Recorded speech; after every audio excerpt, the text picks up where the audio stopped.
sea, iba por el mar. Y decían, pero es que no puede ser. No, pues, como Todos que ahí los en tierra, salvavidas y eso, ¿por qué? claro, los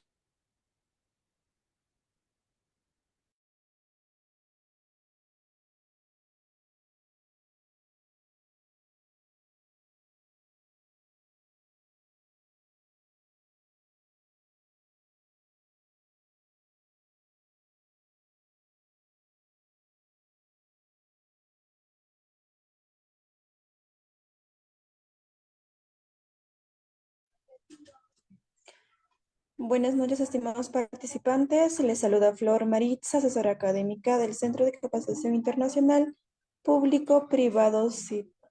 Le doy la bienvenida a cada uno de ustedes al diplomado de fluidoterapia en pequeños animales. El módulo que se va a desarrollar el día de hoy se titula Indicaciones y contraindicaciones de la fluidoterapia en pequeños animales. La ponente a cargo es la doctora Ángela Parra González desde Colombia. Antes de comenzar con la ponencia, les voy a dejar algunas recomendaciones. Por favor, mantener los micrófonos y videos apagados durante toda la ponencia, a menos que la doctora solicite su participación. Y para los participantes que desean solicitar la clase grabada, el material de estudio y la certificación de la clase, les voy a dejar los números en el chat. Cualquier duda o consulta que tengan lo va a estar respondiendo al final de la ponencia. Buenas noches, doctora Ángela. Le doy pase a su ponencia.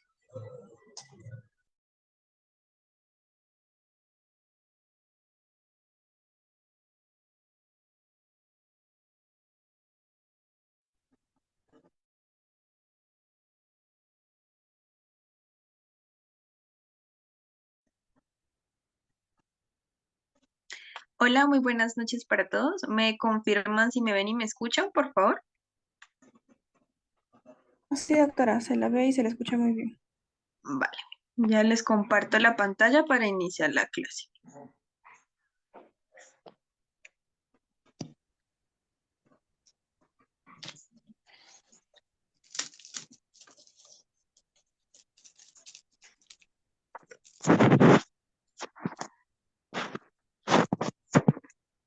Bueno, entonces muy buenas noches para todos. Como lo dijo mi compañera, bienvenidos al curso sobre indicaciones y contraindicaciones de la fluoroterapia en pequeñas especies.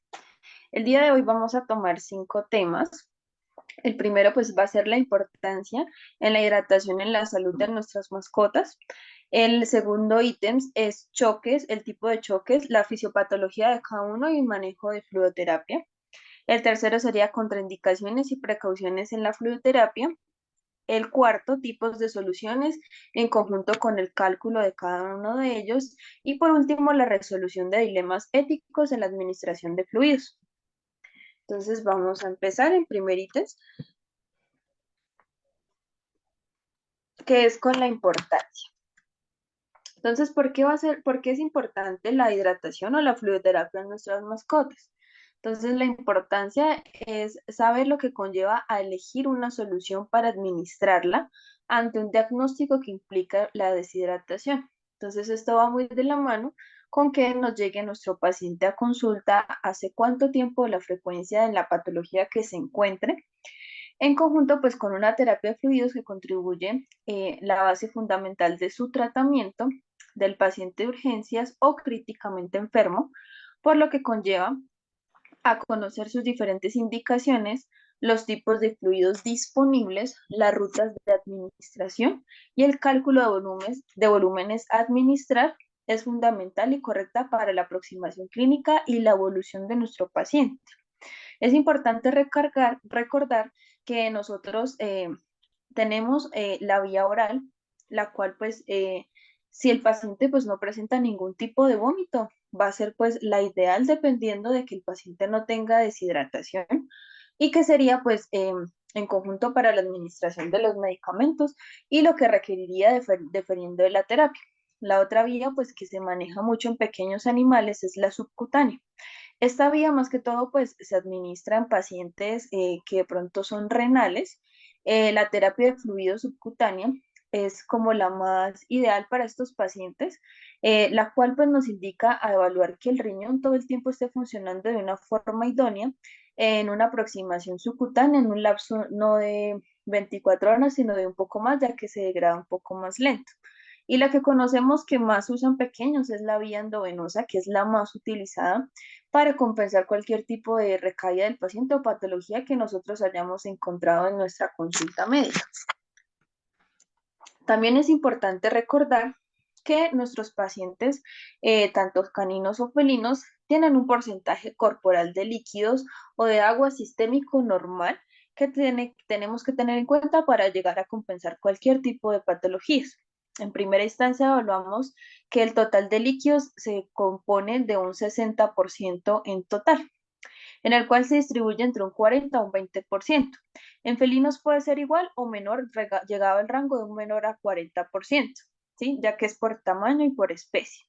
Pero normalmente se oscila más que todo pues en este rango, en el cual estos 60% se van a distribuir en dos porciones. Entonces, hablamos de la primera, que es el 40% de agua corporal que está dentro de las células a nivel intersticial, y hablamos de un 20% que es el líquido extracelular, en el cual que se componen unos tipos de iones que nos ayudan a que nuestro organismo no pierda su hidratación tanto corporal y sistémica para llegar a compensar las necesidades y requerimientos físicos que nuestro paciente haga. Ya sea un paciente que sale, que sea pues muy atlético, que todo el tiempo pues esté en unas caminatas recorridas, o que de pronto pues esté solamente pues en apartamento y por ende por cualquier patología se pueda pues llegar a deshidratar o a perjudicar su fisiopatología normal. Entonces hablamos que su 40% tenemos dos iones importantes, que es potasio y sodio. Normalmente estos siempre van a estar en el espacio intercelular, a nivel interno de cada célula. Para hacer este intercambio correcto, el 20% que es extracelular, que es por fuera de la célula, hablamos de dos iones importantes como son el sodio y el cloro, el cual pues se va a dividir normalmente este 20 en dos porciones, que es el 15% del espacio intersticial y el 5% del espacio intravascular, con un fin de un total de un 60% en la parte de líquidos, en el cual pues vamos a tener en cuenta cuando los pacientes eh, tienen alguna alteración, y por eso es importante mirar el tipo de deshidratación en conjunto con la patología que nos llegue el paciente a consulta. Entonces, dependiendo de la fisiopatología que nosotros lleguemos a obtener, en conjunto con nuestros diagnósticos diferenciales, es importante pues la hidratación de nuestro mascota en consulta para llegar a componer. Si nosotros no tenemos en cuenta el tipo de deshidratación, de pronto el porcentaje en el cual nosotros con una tabla podemos evaluar de pronto qué tipo de porcentaje estimado se encuentra en nuestra mascota en consulta, entonces acá hay una tabla para guiarnos un poco, para saber de pronto cuántos líquidos necesita mi paciente para su mantenimiento o requerimiento durante 24 horas, en el cual hablamos de un porcentaje que es menor a 4. En este porcentaje sería pues una ausencia de hallazgos clínicos en el examen físico, que me indicarían pues que mi paciente se encuentra estable, pero pues que requiere de pronto algún tipo de medicación endovenosa con unos medicamentos, que sería una medicación estándar para hidratación, que más adelante se las comparto, que es una fórmula básica cuando los pacientes no tienen un requerimiento o un porcentaje de deshidratación más alto que puede llegar a compensar. Hablamos de un porcentaje entre 4 a 6%, que normalmente pues las mucosas se tienden a tornar secas, no presentan jadeo o taquicardia, pero sí está ligada con una pérdida de elasticidad a nivel de la piel o la parte subcutánea. En este caso, entonces ya hablaríamos de un porcentaje un poco de deshidratación, el cual pues no es de pronto algo pues tan grave, pero pues llegado el caso de que nosotros como médicos pues no tengamos en cuenta al momento, se puede convertir pues en algo crónico. Hablamos de un porcentaje entre 6 a 8%, en el cual pues ya va a haber retraso ligero o moderado, de la retracción del pliegue cutáneo en conjunto con la sequedad de las mucosas, una ligera taquicardia y la presión y el pulso, en este caso, puede estar normal. Ahí aumentaría el rango y el porcentaje de deshidratación. Hablamos de un 10 a un 12%, ya hablaríamos de un retraso de moderado a marcado en la retracción tanto del pliegue cutáneo en conjunto con el pliegue de en conjunto con el retorno de las mucosas. La sequedad va a estar de las mucosas totalmente pálidas, lengua acartonada, seca o agrietada e inicio de shock. Entonces, allí cuando nuestros pacientes, en este caso, pueden llegar a generar un tipo de shock que ya más adelante se los explico, que sería un shock hipovolémico, que es una descomposición multisistémica. Entonces, allí el paciente puede llegar en coma o puede llegar con una excitación bastante alterada.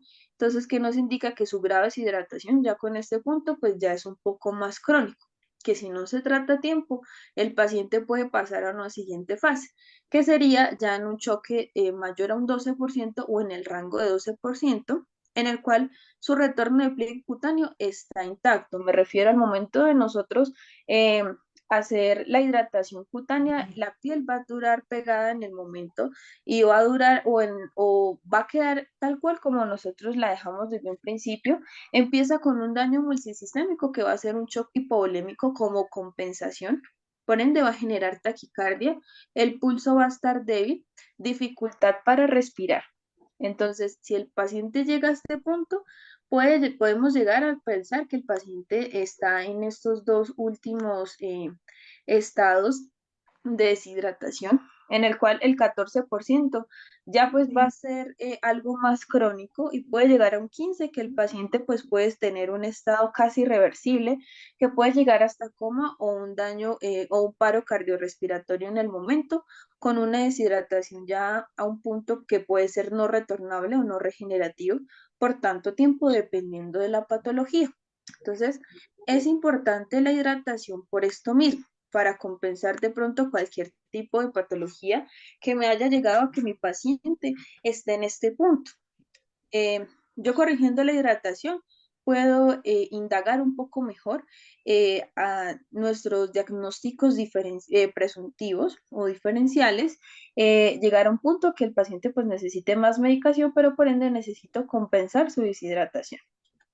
Entonces, anteriormente les había explicado los tipos de choque, en conjunto, pues en este caso, que sería el segundo módulo, cuáles serían los choques y sus patologías. En este caso les voy a compartir 4, que son como los más indicados o los más conocidos, referente pues a cualquier patología. Como tal, no existe una definición única y universalmente reconocida para el shock. Se conoce el shock como un proceso fisiopatológico complejo indicado por una función hemodinámica alterada que se produce una pobre perfusión tisular y a menudo va seguido de un daño multiorgánico para compensar cualquier tipo de alteración. Entonces, hablamos de nuestro primer shock hipovolémico, que es el más, por así decirlo, el más adquirido frente a una paciente con deshidratación severa, como les comenté. Ya cuando nuestro paciente tiene una deshidratación, por lo menos que ante el rango de 10 y va para el 12%, el paciente me puede estar generando este shock hipovolémico, que es una deshidratación ya crónica. En este caso, ¿por qué se puede producir este choque? Entonces, uno, pues disminución del volumen sanguíneo, cuando el porcentaje del hematocrito y la hemoglobina de nuestros pacientes es menor a 15 o a 25, entre el rango de 15 a 25%. Me indica que mi paciente a nivel de los glóbulos rojos no me está oxigenando de forma correcta con la hemoglobina y la cantidad de hematocrito está disminuido. Por ende, me va a disminuir la parte plaquetaria. Y si tiene un daño adicional viral o inflamatorio, los glóbulos blancos también pues, se pueden ver alterados, ya puede ser aumentados o disminuidos con una leucocitosis o una leucopenia. Normalmente este shock aparte se puede producir, ¿por qué? Por una hemorragia, ya sea pues de vaso, de hígado, de pulmón o de piel, ya sea por un politraumatismo o por un daño por vehículo o por mordida de otro perro, en el cual pues estas peleas pueden ocasionar este tipo de pronto de hemorragias en piel, o que el paciente de pronto de base tenga una masa o un secuestro que me esté ocasionando estos 4 órganos que tengan una hemorragia activa, y por ende el paciente, para compensarlo, que haya tanta disminución de hematocrito y hemoglobina, tenga que utilizar sus recursos. En este caso, ¿cuáles serían?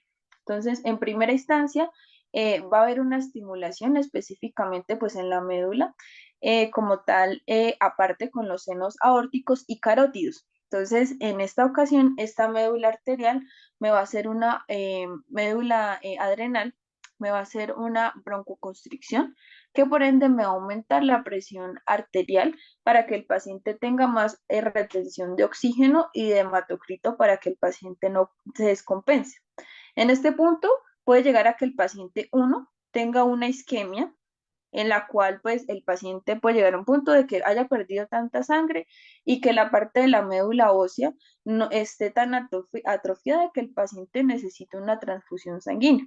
Entonces, en este caso, como anteriormente les mencioné, en la tabla de descripción de los tipos de deshidratación, el paciente ya puede tener las mucosas plenamente pálidas, su retorno de pliegue capilar y cutáneo es casi irreversible, y estaría en un estupor o en paciente en coma, que sería pues la expresión característica que nos pueden llegar. Entonces, este aumento de presión arterial es para eso, para evitar de pronto en posible instancia esto, pero por ende, si no se atiende a tiempo, vamos a empezar que puede tener una isquemia, que puede ser que el riñón tenga una necrosis tubular. En este caso, aparte, en la expresión a nivel renal, actúa mucho la hormona antidiurética, que por ende pues me va a compensar por la liberación pues de agua y de sodio. Entonces, hablamos de esta tablita que les tengo acá. Entonces, en esa isquemia o esa vasoconstricción, aumento de la presión arterial, me activan la hormona antidiurética, en la cual va a ser la angiotensinógeno o la renina a nivel renal, provocándome que haya una liberación de aldosterona, y que por ende me haya una retención tanto de agua y de sodio para compensar la deshidratación que el paciente tenga. Entonces, si esa hormona se activa, por ende, eh, va a causar esa retención en cierta medida, que haya una hipoxia tisular con una acidosis con disnea. Entonces, en este caso, los pacientes pueden generar, como les digo, aparte de las mucosas pálidas, disminución de oxigenación, y se tiende a tener las mucosas plenamente moradas por falta de oxígeno. Por ende, puede generar que en la parte del endotelio esa vasoconstricción que me aumentó la presión arterial, me juegue en doble y genere una vasoconstricción, en el cual pues la parte de la presión arterial me va a disminuir, aumentándome que el gasto cardíaco del paciente disminuya tanto que puede llegar a la muerte en esa parte del shock. O por ende, haya un enmascaramiento a nivel sanguíneo, ya sea en cualquiera de estos 2 órganos, por la hemorragia que presenta el paciente, haya una coagulación diseminada, y por ende el paciente vuelve a retornar anteriormente con el sistema renino-angiotensina a retener sodio agua para compensar. Pero si se deja avanzar mucho, pues esto me puede llegar a afectar la parte cardíaca, donde hay una disminución de la presión arterial, y por ende el paciente me puede entrar en shock en ese momento, y llegado el caso puede ser algo irreversible. Entonces, normalmente pues estas disminuciones son cuando los pacientes tienen una deshidratación ya crónica por algo secundario, por algo primario, que me puede estar generando este tipo de alteración. Este sería el shock hipovolémico, el cual pues es como el más conocido y el que más se ve en clínica de pequeños por cualquier de pronto patología que se llega a dejar avanzar. Por otro lado, aparte de este shock cardiogénico, este shock hipovolémico, me puede llegar a presentar un shock cardiogénico. En este caso, ¿qué puede ser? Si llegamos al punto que anteriormente les mencioné, que disminuye la presión arterial por una vasodilatación a nivel cardíaco o en general del sistema inmunológico, entonces, ¿qué pasa? Entonces, el gasto cardíaco pues va a ser insuficiente, y por ende el flujo de sanguíneo va a ser disminuido, el cual me va a irrigar toda la parte de la circulación de cualquier tipo de órganos a nivel interno.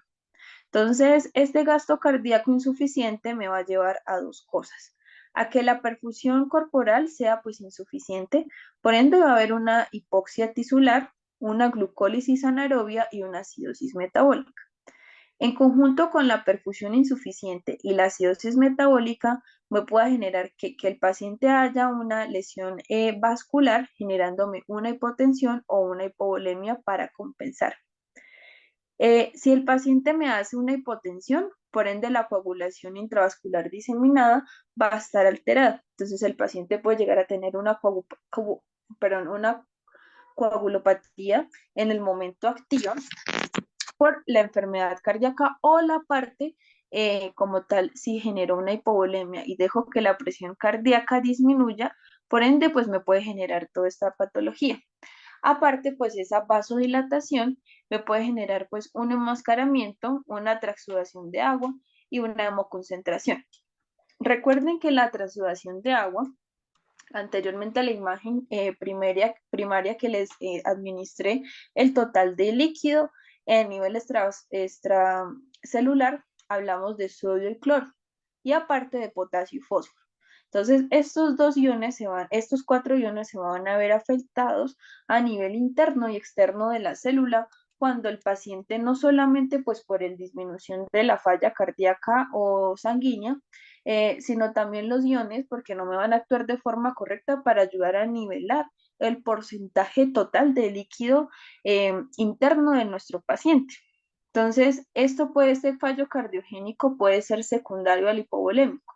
O si el paciente de base pues tiende a tener una enfermedad de dilatación, de insuficiencia mitral, eh, una arritmia, un soplo o una degeneración en la parte ventricular, pues me puede estar alterando esta patología, que va muy de la mano en conjunto con un shock hipovolémico por la misma disminución de la perfusión o la hipotensión que me puede generar cualquier patología. El otro shock que es muy común, más que todo, pues es un shock neurogénico, un shock séptico o endotóxico. Entonces, esto es más que todo por un signo de aumento de los glóbulos blancos por infección e inflamación ya crónica. Entonces, ¿qué pasa? Puede llegar el paciente que tenga una inflamación, ya sea por una mordedura digamos, de gato a gato, que más que todo pues se da en los techos por abscesos, o por una pelea callejera de caninos, o simplemente por algo más que todo reproductivo. En hembras, más que todo, pues por momificación de pronto de fetos, o porque tengan un piómetra, el cual pues esta cantidad de bacterias pueden llegar a colonizar órganos alternos o vecinos que me pueden estar afectando este tipo de septicemia prácticamente.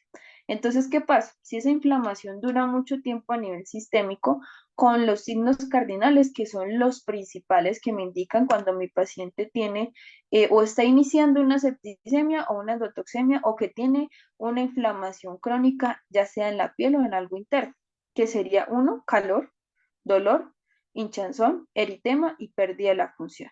Teniendo en cuenta estos 5 puntos cardinales, nosotros podemos empezar a indagar en conjunto pues con el propietario cuál sería el factor principal de por qué se causó esta inflamación o esta alteración en mi paciente, que me puede llevar a tener que estas endotoxinas o microorganismos casuales puedan generar un daño, ya que liberan sustancias vasoactivas, generándome que el paciente, por un lado, tenga histamina y leucotrienos. Entonces, estos dos factores me indican pues el prurito en la piel o inflamación y dolor, que por ende estos, tanto histaminas como leucotrienos, me activan los 5 puntos cardinales anteriormente mencionados. Entonces me puede generar una vasodilatación o una hipovolemia. Entonces, el paciente puede generar transsudación, que me puede generar edema, colonización de líquido a nivel interno con proliferación de diferente tipo de bacterias. Lo otro, una coagulación intravascular, me puede generar una trombosis, ya que si de pronto estas endotoxinas se liberan vasoactivamente a nivel extracelular, me pueden colonizar el tránsito a nivel de los glóbulos rojos, generándome que el corazón pues vaya a latir un poco menor, entonces la presión arterial disminuye y por ende me puede causar una coagulopatía si no se trata a tiempo esta endotoxemia. Y que por otro me puede causar petequias en toda la parte de la circulación, ya sea en la parte bucal, en la lengua o en la parte ventral o hasta en la parte reproductiva o genitourinaria con este tipo de petequias por la alteración de la parte de la toxemia, que esto sería secundario en primera instancia por cualquier tipo de choque. Pero es importante tener los signos cardinales en cuenta para que el paciente me pueda generar una endotoxemia, que principalmente a tal punto me puede llegar a tener un edema, petequias y trombosis, que sería como tal una alteración ya crónica, y que el paciente puede ser que su estado sea casi irreversible por la intoxicación que haya a nivel sistémico o la septicemia, en conjunto pues con la colonización de órganos aledaños.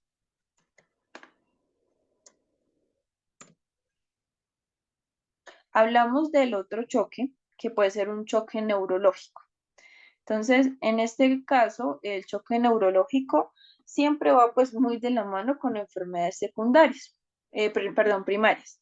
En este caso, este choque hipovolémico puede ser por un paciente que de pronto tenga enfermedades virales.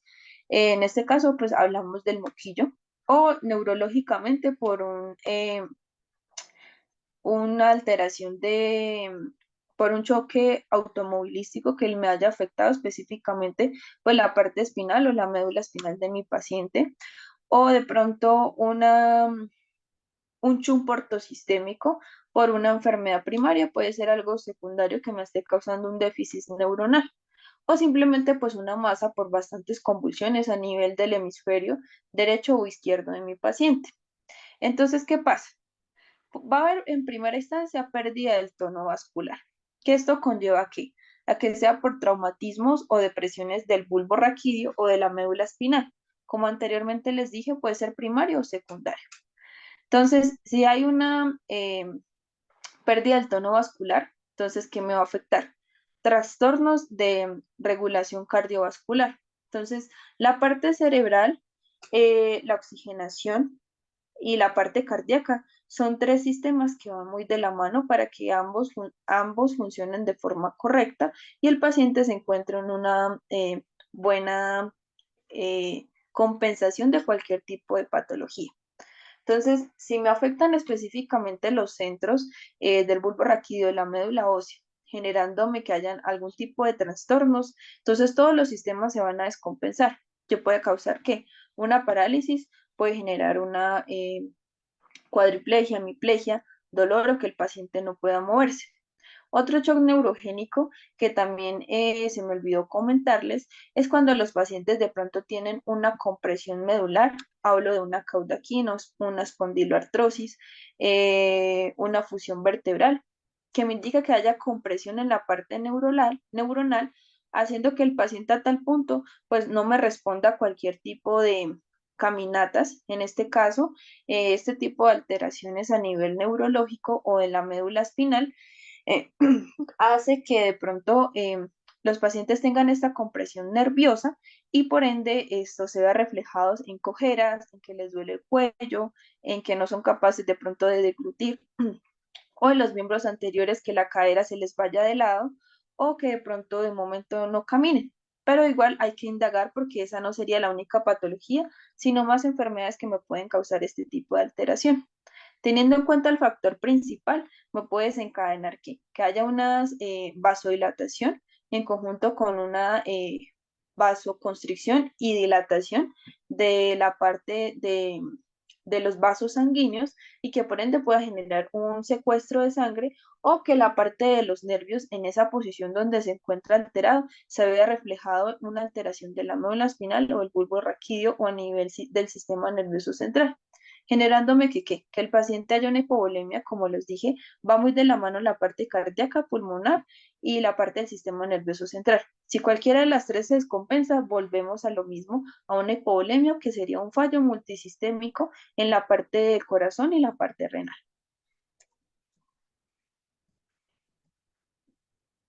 Por último, el último choque que es, o el shock que sería anafiláctico, que en este caso pues se daría más en complicaciones anestésicas, llegado al caso que se puede administrar, no solamente en esa parte de complicaciones anestésicas, sino en cualquier de pronto tipo de medicación que se vaya a implementar y que de pronto no sepamos que nuestro paciente tiene alguna alteración. En este caso, ¿qué pasa? Puede ser un trastorno inmunitario, que es una falla de la parte circulatoria por alguna patología primaria que tenga el paciente. Entonces, actúan específicamente los antígenos y los anticuerpos que causan pues una reacción. Entonces, ellos se van a liberar y van a producir que haya una liberación de vasodilatación, generándome que se produzca histamina, serotonina, cianinas, cininas y leucotrienos, que son las primeras células en la cascada del factor de, las cascadas del factor de alteración a nivel de histamínico o de los choques, que va a causar que el paciente tenga una hipotensión. Allí va muy de la mano también los 5 puntos cardinales que les dije, que era pues calor, dolor, hinchazón, eritema y pérdida funcional.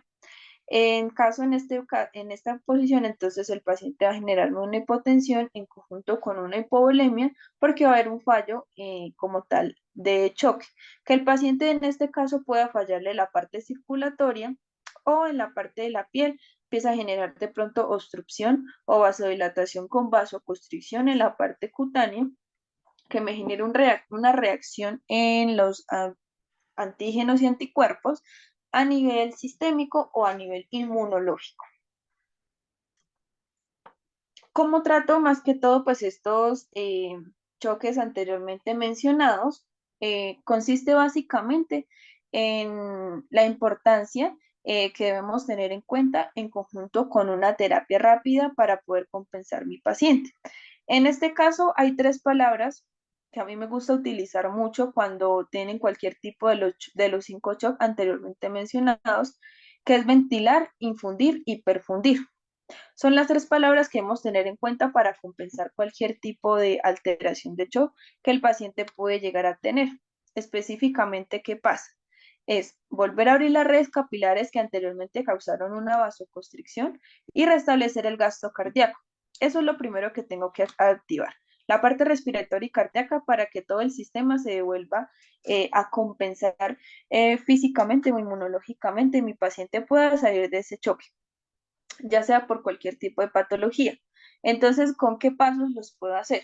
Entonces, hablamos del primero que es ventilar el paciente.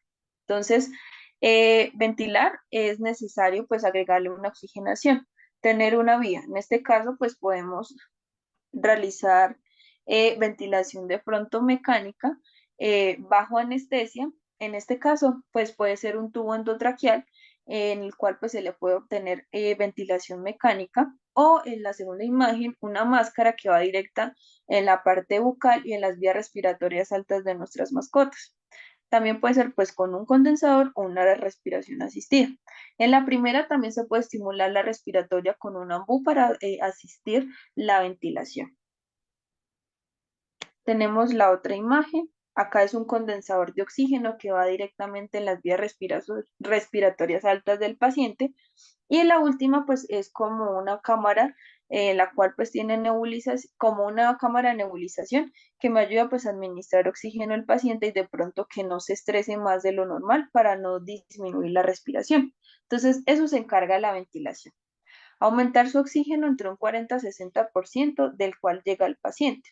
Entonces, el objetivo terapéutico no es hacer volver a los valores cardiovasculares a la normalidad, sino los niveles supranormales, debido a que los requerimientos circulatorios y metabólicos están incrementados por el proceso patológico, que en este caso puede ser cualquiera, que puede ser por fiebre o hipertermia, cicatrización de heridas, reparación tisular por un trauma, una sepsis o quemaduras o entre otros que el paciente por ende me haya caído en cualquiera de los shocks y necesito compensarlo para poder indagar cuál sería pues la alteración. Infundir, ¿qué sería la palabra infundir? Entonces, la administración de volúmenes de fluidos en el cual pues tenemos tres tipos, que ya más adelante se los explicaré de más a fondo. Entonces tenemos los cristaloides y los coloides, que son eh, que son los fluidos de elección para cualquier patología. Entonces, administrándole fluidos se van a obtener pues unos objetivos óptimos, que es pues de pronto compensar la parte cardíaca de nuestro paciente o la descomposición de la fisiopatología, en donde pues va a haber una sobrecarga de volumen, que puede ser pues de pronto un edema pulmonar, o como por ende podemos compensar cualquier fallo. En este caso, los cristaloides proporcionan una solución similar pues al plasma sin causar grandes desplazamientos. Más adelante y a fondo pues les explicaré cada uno de ellos y la composición de la cantidad de fluidos a administrar. Los coloides significan más que todo sangre, plasma, sintéticos de una u otra elección. Cuando los pacientes pues no tengan suficientes glóbulos rojos o no tengan una buena oxigenación, se le puede administrar, o a tal punto que los pacientes pues llegado al caso requieren una transfusión sanguínea. Eso se diferencia a cada uno. La solución hipertónica salina es más que todo cuando son en pacientes críticos, que más adelante se las explico, sino que quería administrar esta diapositiva para que ustedes tengan en cuenta que infundir es administrar medicamentos. Hiperfundir, que es la diferencia, sería restaurar el volumen que por sí misma no permite alcanzar los objetivos terapéuticos de la función. Entonces, farmacológicamente, se pueden utilizar los siguientes fármacos para que me ayuden a perfundir o administrar más oxígeno de nuestro paciente. La butamina se puede administrar en dosis de 2 a 5. Normalmente ella es una vasodilatador sistémico que me puede ayudar a compensar o la captación tanto de oxígeno como la parte respiratoria de mi paciente. Por ende, me va a aumentar la presión arterial, o me la va a ayudar a mantener la presión media para que mi paciente no tenga una descompensación patológica y que por ende me pueda llegar a generar los shocks anteriormente mencionados. Normalmente, pues este es el medicamento que es de pronto básico que podemos utilizar. Hay otros medicamentos que pueden ser de pronto la atropina, la adrenalina, dependiendo de la frecuencia cardíaca y respiratoria que tenga mi paciente. Si mi paciente no está oxigenando con la ventilación ni con la perfusión, perdón, con la infusión que yo le esté administrando a nivel endovenoso, podemos perfundir a mi paciente con una cantidad de pronto de alguna nebulización que que podamos ayudarle a una vasodilatación y hacer una captación de oxígeno a través de los bronquios y los bronquiolos a nivel pulmonar. En este caso, ¿qué podríamos administrar? Podemos administrar de pronto Flumoxil, o de pronto hacer una nebulización expectorante con una broncodilatación para que mi paciente capte oxígeno. O podemos administrar el doxaprano, el Viviran, para más captación de oxígeno, o nebulizaciones con PUF de uso humano, como lo son la beclometasona o el salbutamol, que me ayuda a captar más oxígeno, pero por ende, pues tengo que administrar de pronto medicamentos que me ayuden a subir la presión arterial. Entonces ya sería perfundir la administración de algunos fármacos para que me ayuden pues a compensar el déficit de mi paciente. La tercera sería pacientes de manejo ya como de deshidratación y el monitoreo. En este caso, ¿qué sería en la posición del tercer módulo? Entonces, allí sería que las contraindicaciones y las contraindicaciones y y las precauciones que debo tener a nivel de nuestro paciente patológico. Entonces, en este caso, manejar la deshidratación es con un monitoreo. La indicación en este caso, como les dije, saber en qué grado de deshidratación se encuentra mi paciente y ahorita más adelante qué fluido tengo que administrar. Si yo no hago el mantenimiento de forma correcta o el monitoreo, puedo llevar a que mi paciente cause qué. Que mi paciente tenga de pronto una disminución cardíaca, que tenga de pronto secreción nasal, puede ser transparente o exudativa, crepitaciones a la auscultación torácica, o de pronto una sobrehidratación de mi paciente que me puede generar pues edema a nivel de los miembros o de la parte interna como un edema o una citis. Si yo a mi paciente una vez en preconsulta le hago una monitorización o un total de del 6% o al 12%, y al tercer día yo le esté manejando la misma porcentaje de deshidratación que me llegó a consulta, puedo estar sobrehidratando a mi paciente. ¿Cuáles serían las contraindicaciones de sobrehidratar a mi paciente y no llevar una monitorización 24 horas para administrar o saber yo como médico, necesito que mi paciente se le suministren, un ejemplo, 800 ml en terapia de choque el primer día y el tercer día le sigo manejando los mismos fluidos, sabiendo que el primer día ya mi paciente compensó, respondió, pero lo estoy sobrehidratando, el cual pues los glóbulos rojos y la parte de la hemoglobina se están condensando y por ende me puede causar estos efectos secundarios. Entonces, uno, mantener el peso corporal. Si mi paciente llegó con un peso de 4 kilos y a los 3 días ya están 8 kilos de la noche a la mañana, es porque lo estoy sobrehidratando. Por eso es importante la monitorización. La elasticidad de la piel, si el primer día, pues la piel, como les dije, queda totalmente unida y no se vuelve a su conformación natural, todavía tiene una deshidratación. Por ende, también por el tiempo de llenado capilar en la parte de las mucosas o también en la parte de los pulpejos y el retorno del pliegue. ¿Me apagan los audios?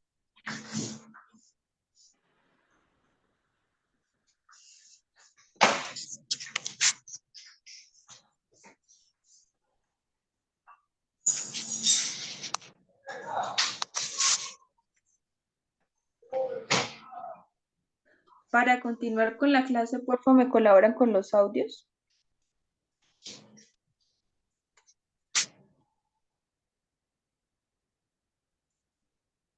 Vale. Entonces, como les venía comentando, el tiempo de llenado capilar a nivel de las mucosas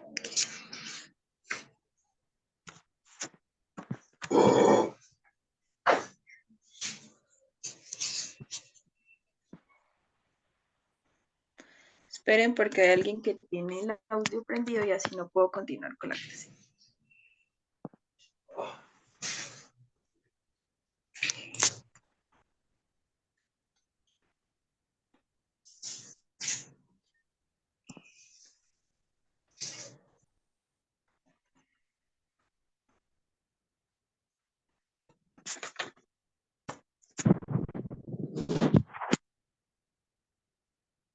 Listo, entonces les comentaba, para el monitoreo, entonces el tiempo de llenado capilar en la parte de la coloración de las mucosas, en conjunto con la parte de los pulpejos, se puede indicar si mi paciente tiene esa misma deshidratación o está como tal eh, alterada o no. La humedad del color de las mucosas, como les dije, siempre las mucosas tienen que tener una humedad, nunca tienen que estar secas. La frecuencia cardíaca y respiratoria si está aumentada o disminuida.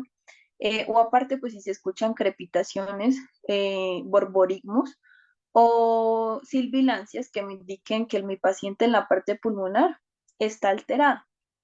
Y en conjunto, pues con la producción de orina. Si yo le administro a mi paciente un total de líquidos, él los tiene que expulsar a través de la orina. Entonces, esas son las, como tal, los tips que les dejo para que tengan en cuenta las indicaciones correctas y lo que puede causar si de pronto ustedes no evalúan a su paciente diario, que pueden causar pues una sobrehidratación, que serían las contraindicaciones que puede llegar a pasar y que su paciente por ende pues no le responda, ya sea porque le calcularon un total de líquidos, pero su paciente pues no va a responder por lo mismo. Es importante siempre pues tener exámenes sanguíneos como una prueba analítica completa, en este caso pues el hemático para evaluar glóbulos rojos, blancos y plaquetas, que sería el básico. Aparte una bioquímica sanguínea para mirar funcionalidad renal, hepática, pancreática en conjunto con electrolitos dependiendo de la patología de mi paciente. Si ustedes ya suministraron una fórmula médica y su paciente, pues como ustedes lo vean, que va en hospitalización, va mejorando, se puede administrar una fórmula básica de fluidos, que ya más adelante les explico cuál sería la ideal para sacar con porcentajes de hidratación e incremento de mantenimiento. La fórmula básica es bastante sencilla, es 30 por el peso más 70.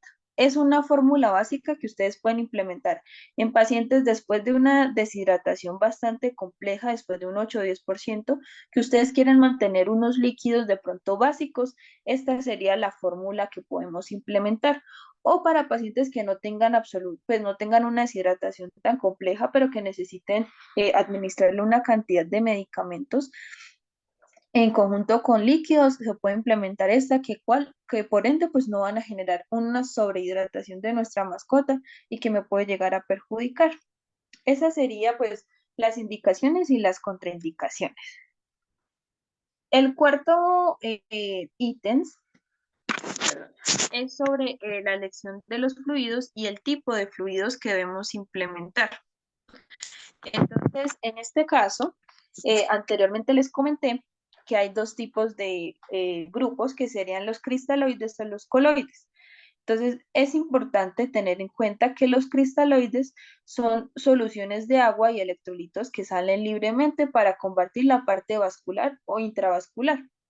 Y los coloides artificiales, como les dije anteriormente, son más que todo cuando hay un déficit a nivel del plasma, la albúmina o transfusión sanguínea, que son requeridos por el mismo paciente que no los pueden administrar.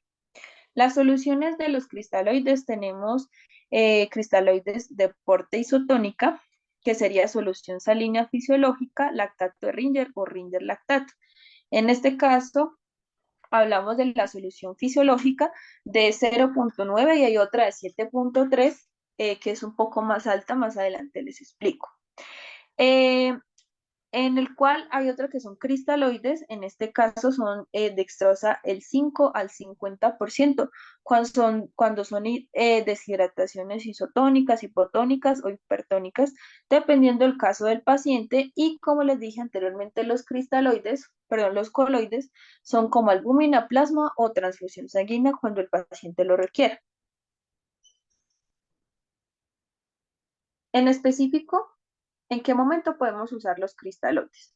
Entonces, el primero que les nombro es el lactato de Ringer o el lactato de Ringer de Harman. Entonces, está indicado para pérdidas cuando los pacientes están en una acidosis metabólica muy marcada. Entonces, cuando hay acidosis, me refiero a que el paciente tiene insuficiencia renal, vómitos, diarreas, poliuria e hipovolemia. La dosificación que podemos implementar en esto, según la alteración física, es de 5 a 20 ml por kilo. En este caso, se puede administrar hasta 80 ml de forma de corrido, hasta en forma de pacientes que están en shock para compensarlos. Está contraindicado este tipo de fluidos en pacientes que tengan insuficiencia hepática severa, hipercalemia, cuando necesitan transfusión sanguínea y por ende, por esa misma vía de transfusión sanguínea no se puede administrar estos fluidos. Por patologías, en este caso insuficiencia cardíaca, hipertensión o una acidosis metabólica, que anteriormente les dije que es una insuficiencia renal por vómitos o diarreas. Esta es otra marca, más que todo pues estas se utilizan cachorros, que se llama Storobet, el cual pues es un tipo de fluido isotónico que sirve para pacientes con deshidratación, específicamente para cachorros o pérdida de apetito. Está contraindicados en hiperpotasemia, perdón, en el cual pues tiene una gran cobertura para su deshidratación, que normalmente se usa pues para cachorros. El otro tipo de fluidos que les comenté, pues es el hipotónico, que son más que todo dextrosas, el 5 o el 50%. Entonces, cuando hay baja azúcar, que se llama las hipoglicemias, que son una parte exclusiva de agua, en el cual pues hay una deshidratación y pérdidas, en la cual pues la parte de los glóbulos rojos van a estar deshidratados tanto interna como externamente en la parte vascular y por ende su dosificación, ¿cómo la manejo yo? En el 50, la destroza el 50% o la glucosa el 50%, la manejo 2 ml por kilo y la glucosa el 5%, 1 ml por kilo se puede administrar. Recuerden que estas glucosas o estas destrozas deben siempre ir en conducción directa con un cristaloide anterior mencionado, como lo es el lactato de Ringer, para que haya tránsito y que no haya un choque adicional. Sin utilidad de pronto en anestesia, ya que expanden el plasma y no aportan de pronto electrolitos solamente en la parte anestésica, pero el resto se pueden implementar. O sea, cuando ustedes terminan la anestesia se puede implementar. ¿Por qué? Por ende, pues como lo dice el plasma se extiende y por ende no va a captar. Entonces, lo ideal es que apenas corten anestesia se pueda implementar o antes cuando el paciente esto no esté consumiendo de pronto anestesia. Hablamos de otra solución que yo les dije que ya sería cloruro de sodio al 7.5. Entonces, este es más elevado porque es para pacientes que están en un shock hipovolémico, que tengan una septicemia, una sepsis, una torsión gástrica, o que tengan quemaduras o politraumatismos o aumento de la presión intracraneal. La dosis que se puede implementar de 4 a 8 ml durante 5 a 15 minutos o en gatos 12 ml de 5 a 15 minutos o de 10 a 15 minutos cuando están en una terapia de shock o de emergencia. Está contraindicado pues como tal en deshidratación, que tengan más que todo hiperosmolaridad. Normalmente esta es hipertónica. Se tiene que administrar en conjunto con cristaloides, como anteriormente les dije, lo mismo la dextrosa, si no, pues no va a haber tránsito. Sobrecarga de volumen patológico a nivel cardíaco pulmonar o una hemorragia pues incontrolada estaría pues contraindicada. Y los coloides, como les dije anteriormente, son de pronto albúmina, plasma o sangre en conjunto. Bueno, acá hay otro que es el mannitol. Entonces, este plasma, perdón, esta albúmina es para expandir el volumen intravascular. La administración se puede dar entre 1 a 1.5. En un lapso como tal puede ser de 1 a 10 ml en total, en el cual estaría contraindicado en pacientes que tengan de pronto reacciones alérgicas o que tengan efecto de coagulopatía. El plasma es una concentración aparte pues de albúmina, en el cual pues estaría indicado en pacientes que tengan un déficit y se pueda corregir, pero por ende está contraindicado en reacciones también alérgicas. Y por último, el mannitol es más que todo pues cuando los pacientes tienen aumento de la presión intracraneal o ocular o un edema celular que me puede llegar a contraindicar restaurar esta presión y que el paciente no siga presentando pues esta alteración. Se puede utilizar de 0,25 a 1 miligramo por kilo.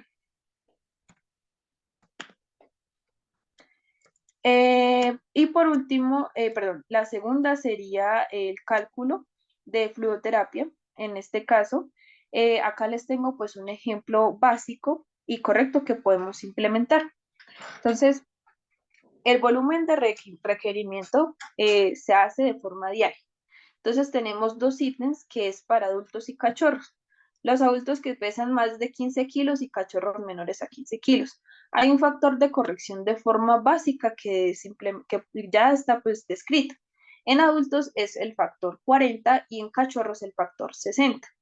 El total de estos ml se van a dividir por horas, ¿vale? Entonces, un ejemplo, mi canino pesa 8 kilos, perdón, 20 kilos y presenta una deshidratación del 8% que anteriormente pues yo la instauré con la tabla de, de deshidratación. Entonces, en este caso, el peso por 40, que es el factor de corrección, ¿sí? Ahí me faltó por el 8%, que sería la deshidratación. Se suman las tres cosas, el peso del paciente, el factor de corrección más el porcentaje de deshidratación que yo le quiero administrar. Aparte, se van a evaluar las pérdidas de mi paciente. Entonces, sumar las pérdidas adicionales de líquido, ya sea que el paciente presente vómitos, diarreas o hemorragias. El total de cada una, en algunos libros o autores nombran que de pronto vómitos se evalúa con una pérdida de 50 por vómito y de diarrea de 100, o ambas 50 o ambas de 100, dependiendo la frecuencia. Yo le tomo la frecuencia cuando, o sea, el total de pronto de este volumen de pérdidas, no que me diga mi propietaria tuvo 15 vómitos, voy a tomar esa referencia. Lo que ideal pues es mantener el paciente bajo hospitalización y dependiendo de lo que presente en el momento, empezar con las pérdidas, porque a veces son muy exageradas y puedo sobrehidratar a mi paciente. Entonces, aparte de la fórmula que les dije, el peso por el factor de corrección y el porcentaje de deshidratación, le sumo las pérdidas que ha tenido mi paciente. Entonces, ¿qué pasa? Hago un total de restablecimiento y un total de mantenimiento, en el cual los voy a sumar. Entonces, acá el restablecimiento, que son las pérdidas, me dieron un total de 1600 ml y el de mantenimiento, que fue por vómitos y diarreas, un total de 80 ml, que anteriormente pues les comenté, ¿sí? Entonces, estos dos valores se tienen que sumar, el total de pérdidas, que da 2400 ml. Estos 2400 ml se dividen en 24 horas, que puede ser el total. Pero llegado el caso que mi paciente esté de pronto en una deshidratación severa, se puede dividir este total entre 8 a 16 horas, el cual sería lo siguiente. El 2400 por el 40%, que serían en 8 horas para administrarle los líquidos, y más el 60%, que sería para administrar el resto de líquidos en 16 horas. Entonces, ¿qué pasa? Teniendo en cuenta este cálculo, el paso 1 que anteriormente les mencioné, entonces sumo todos los ml de restablecimiento más pérdidas dividido en 24 horas. Ese total lo voy a dividir en 60 porque un minuto trae 60 segundos, perdón, sí, en el cual ese 60 va a ser el segundo paso. Entonces, el primer paso sumo ambos líquidos, lo divido en 24 horas. El segundo paso, el total que me dio en 24 horas, lo divido en 60 minutos. Y el paso 3 es para mirar la frecuencia de gotas que podemos administrar por segundo. Hay algunos pues que tienen una máquina de infusión que me ayuda pues a administrar los líquidos. En este caso podemos hacerla de forma manual. Dependiendo pues del macrogoteo o microgoteo. Entonces, el macrogoteo es para pacientes que son mayores de 10 kilos y el microgoteo son para pacientes menores a 10 kilos. Entonces, en este caso, multiplico por el total de gotas. Entonces, lo que me dio anteriormente por los minutos, lo multiplico por las gotas, ya sea entre 60 o en 20 gotas por minuto. Y ese total de gotas lo vuelvo a dividir por 60 y me tiene que dar un valor de gota por segundo que le voy a administrar ya sea en 8 o en 16 horas o en 24 horas.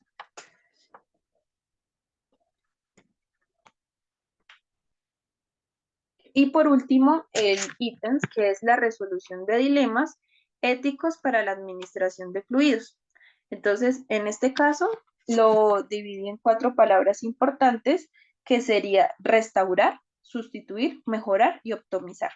Entonces, cada una es importante. ¿Por qué? Restaurar, porque yo médicamente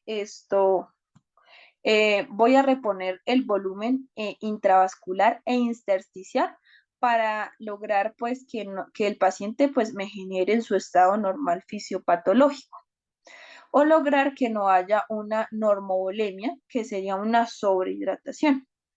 Sustituir las pérdidas sensibles o insensibles, ya sea por vómitos, diarreas o por un secuestro que haya a nivel interno de mi paciente. Mejorar pues una microcirculación de una fusión endotelial, ya sea interna y externa, para que mi paciente pueda volver a su estado fisiológico normal y optimizar más que todo, pues se da por las anteriores frases mencionadas, que era ventilar, infundir y perfundir, que sería pues la administración del oxígeno, que me va a instaurar la parte cardíaca y la parte del sistema nervioso central. Entonces, el dilema está en estas 4 palabras que nosotros debemos tener en cuenta como médicos veterinarios para llegar a compensar a nuestro paciente cualquier patología de deshidratación. Eso sería todo pues por el curso de hoy. Ahora pues vamos a pasar a la sesión de preguntas. Si alguno tiene alguna duda o inquietud respecto a la clase, recuerden que los audios están abiertos. Perdón, pueden prender los audios, el chat está abierto por si tienen alguna pregunta, duda o inquietud.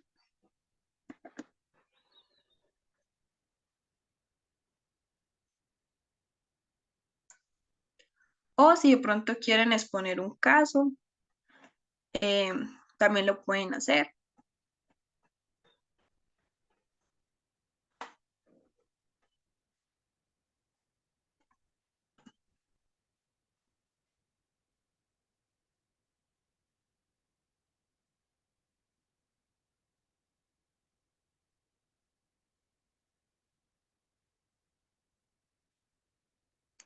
Me preguntan por el chat.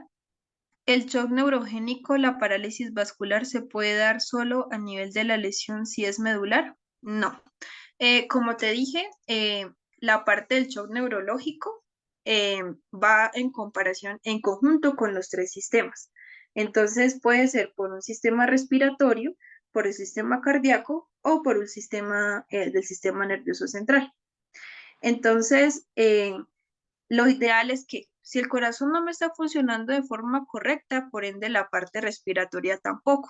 Si la respiración disminuye, el cerebro o el sistema nervioso central no va a tener la misma oxigenación generándome un daño neurológico o sistémico. O sea, entonces por eso te digo, esos tres sistemas van a estar muy de la mano, pero no siempre pues va a ser por algo de pronto, como les hablé, del chuporto sistémico, de alguna traumatología o una masa o una compresión medular, sino siempre aparte pues va muy de la mano de los otros tres sistemas.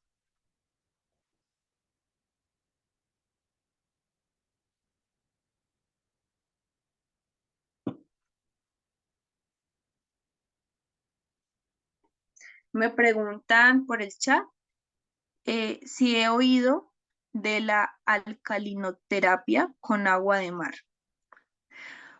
Bueno, pues la verdad, esto es la primera vez que escucho pues esto. Me causa curiosidad porque pues no, la verdad no lo he escuchado. Mm, Voy a indagar porque la verdad pues no lo he escuchado, tampoco pues lo he puesto en práctica, pero pues como ahorita pues la medicina ha avanzado mucho, te quedo pues debiendo esa pregunta porque no la había escuchado.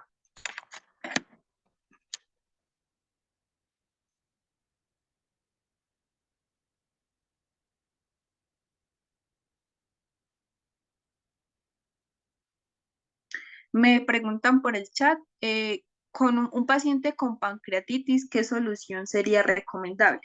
Entonces, eh, más que todo, pues este va muy de la mano con enfermedades, ya sea pues por vómitos, en conjunto pues con deshidratación y a tal punto de pronto que también afecte la parte hepática.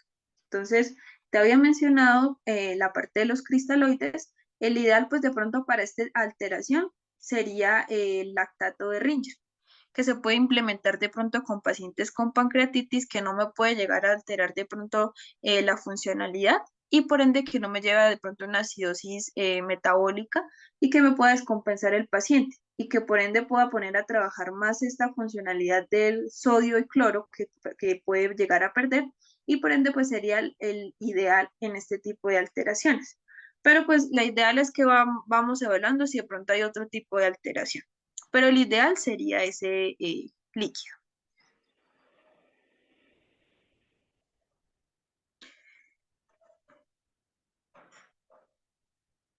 Me preguntan, buenas noches, ¿podría repetir la explicación de la cantidad a aplicar? En este caso, ¿te refieres a qué? Referente, sea algún medicamento, líquido o a qué alteración?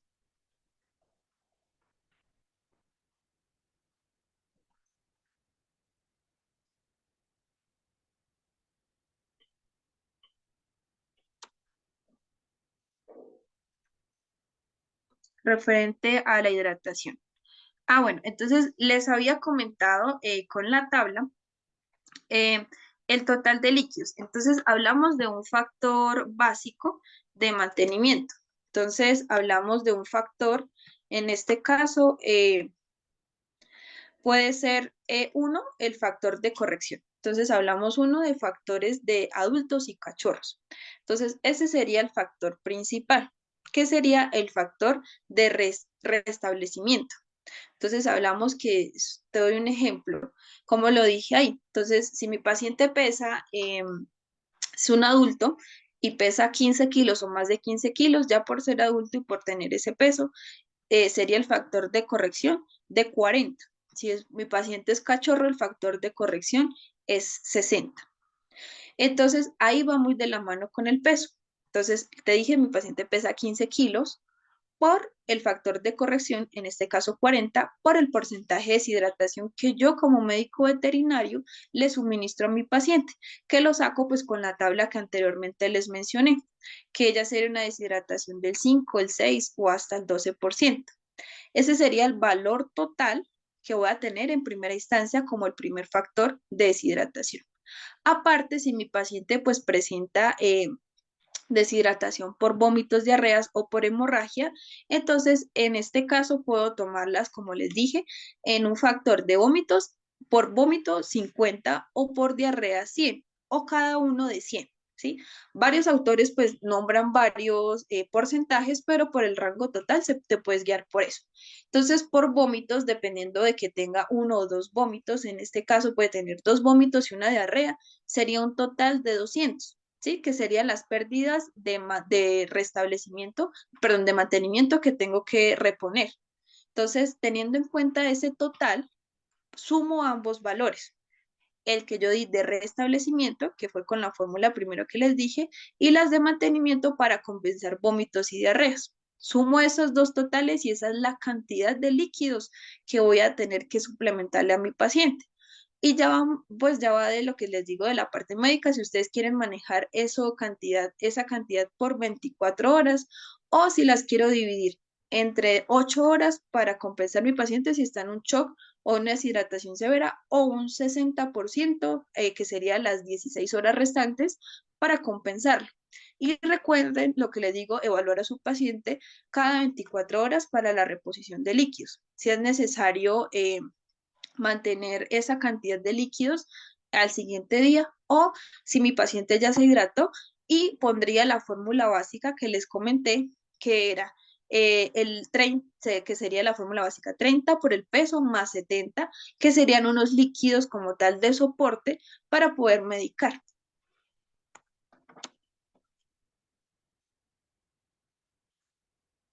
No sé si fue clara la explicación.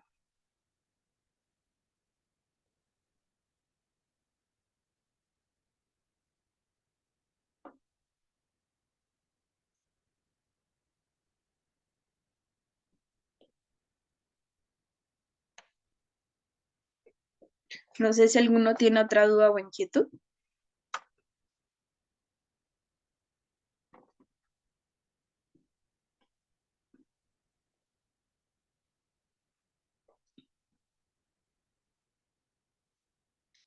Vale, muchachos. Entonces, pues si ninguno tiene alguna otra pregunta, recuerden que yo el material de estudio lo paso con mi asesora, ella se encarga pues de suministrárselos a ustedes en conjunto pues con el material de estudio. Y espero pues todo haya quedado muy claro. Si de pronto alguno tiene otra duda o inquietud, la puedo dejar con mi asesora y yo con mucho gusto se las estaré respondiendo. Entonces, que pasen una feliz noche. Espero pues verlos en otra oportunidad.